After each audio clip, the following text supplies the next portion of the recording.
একটা মেয়ের ডিভোর্স বেশিরভাগ কেন হয় জানেন? আর ডিভোর্সের সংখ্যাটাও কেন বেশি জানেন?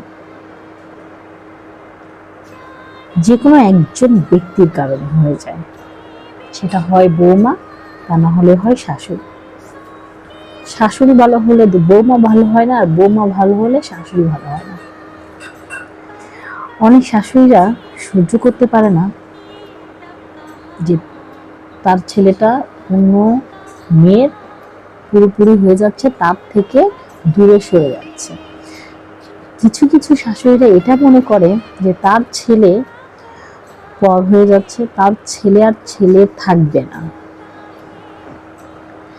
আর কিছু কিছু মেয়ে মনে করে আমার স্বামী যদি আমার শাশুড়ির সাথে কথা বলে, আমার ননদের সাথে কথা বলে, তাহলে আমার থেকে হয়তো দূরে সরে যাবে।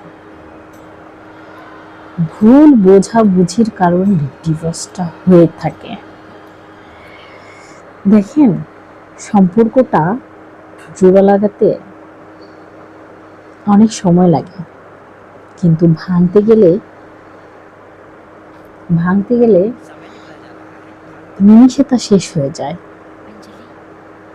এক সেকেন্ডে সবকিছু উলটপালট হয়ে যায়। ডিভোর্সের পরে একটা মেয়ে, একটা ছেলে কতটুকু কষ্ট পাচ্ছে তার ভাগিদার কিন্তু কেউ নেই না।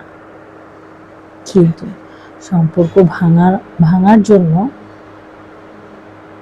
যথেষ্ট মানুষের কৌতূহল থাকে, কিন্তু একটা সম্পর্ক শেষ হওয়ার পরে কষ্ট কিন্তু দুজন মানুষ পায়, হাজবেন্ড ওয়াইফ,